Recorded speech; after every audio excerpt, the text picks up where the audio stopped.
Jauh sebelum konsep globalisasi dikenal dunia, sebuah titik kecil di Katulistiwa telah menjadi magnet bagi imperium-imperium besar. Ternate bukanlah sekedar gugusan pulau, melainkan jantung dari perdagangan dunia.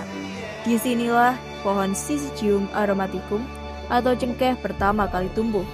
Kekayaan ini membawa kejayaan, namun juga mengundang badai kolonialisme. Hari ini, kita tidak hanya membicarakan sejarah, tapi kita memanggil kembali ruh kejayaan masa lalu.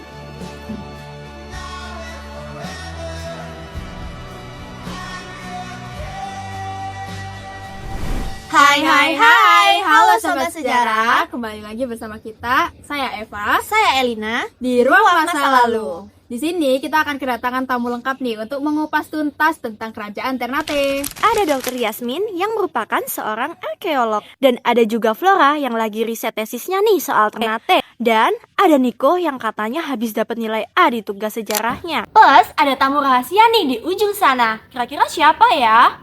Halo Kak, jujur nih, saya tuh di sini pengen tahu kenapa para penjajah kayak bangsa Portugis sama Spanyol tuh betah banget di Ternate, padahal kan itu jauh banget dari Eropa. Bantu jawab ya Niko. Jadi 1 kilogram cengkeh itu setara dengan harga emas. Ternate itu disebut tambang emas yang tumbuh di pohon.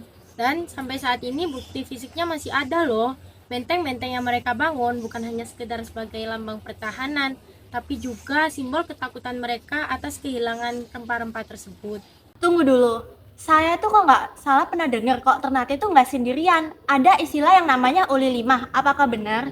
Tepat, Ternate ini memimpin Uli Lima atau persekutuan 5 bersaudara yang mencakup Opi, Bacan, Seram, dan Ambon. Ini adalah bentuk fakta pertahanan dan ekonomi yang sangat maju pada masanya. Tapi bukannya mereka sering bergesekan ya dengan Tidore? Nah, betul sekali. Jadi Tidore ini memimpin Uli Siwa atau 9. Persaingan mereka ini sebenarnya persaingan yang sehat antar saudara, sampai akhirnya bangsa barat datang dan menerapkan sistem Divide et Impera atau biasa kita kenal sebagai adu domba. Sistem ini membuat mereka saling serang hanya untuk kepentingan masing-masing. Nah, bicara soal perlawanan, kita tuh nggak bisa lepas loh dari sosok ini. Selamat datang yang mulia Sultan Ba'abullah. Terima kasih, aku mendengarkan kalian menyebut tanahku sebagai tambang emas. Namun bagiku Ternate adalah amanah Tuhan. Kalian harus tahu kemarahan kami bukan karena perdagangan, tapi karena pengkhianatan. Boleh ceritakan tentang peristiwa di Benteng Sao Paulo yang mulia? Portugis mengundang ayahku Sultan Bayrun untuk makan malam perdamaian. Namun di balik pintu itu, mereka menikamnya. Mereka pikir dengan membunuh raja, rakyat akan tunduk. Mereka salah. Darah ayahku menjadi api yang membakar seluruh semangat Nusantara Timur. Wah, jadi itu alasan Sultan mengepung benteng itu sampai 5 tahun. Benar, kami tidak membiarkan satu butir kandung pun masuk. Kami tunjukkan bangsa ini punya harga diri yang tidak bisa dibeli dengan kepingan perak mereka. Setelah mereka menyerah, aku biarkan mereka pergi dengan hormat. Karena kita adalah bangsa yang beradab, bukan pembunuh yang haus darah. Itulah titik di mana kerajaan Ternate mencapai puncak kejayaannya. Di bawah kepemimpinan Sultan Ba'abullah sendiri, wilayahnya mencakup 72 pulau berpenghuni, bahkan pengaruhnya sampai ke negara Filipina bagian selatan. Dan hebatnya, meskipun Islam menjadi agama resmi, Ternate tetap menjadi pusat budaya yang inklusif. Adakah pesan yang bisa kita ambil dari kerajaan Ternate yang mulia? Anak muda, jangan biarkan kekayaan negerimu dikelola oleh tangan-tangan yang tidak mencintai tanah ini.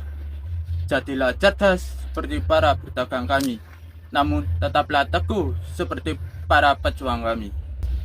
Waduh, merinding banget ya. Ternyata sejarah itu bukan cuma soal menghafal tahun di buku paket aja. Betul, Ternate mengajarkan kita tentang kedaulatan ekonomi dan juga keberanian. Wah, luar biasa ya. Episode hari ini benar-benar bikin kita berkaca. Kalau Sultan Ba'abullah aja bisa menjaga 72 pulau tanpa teknologi canggih. Masa kita yang punya segalanya lupa sama identitas sendiri? Terima kasih buat teman-teman semua yang udah menemani kami di episode kali ini di Ruang Masa Lalu.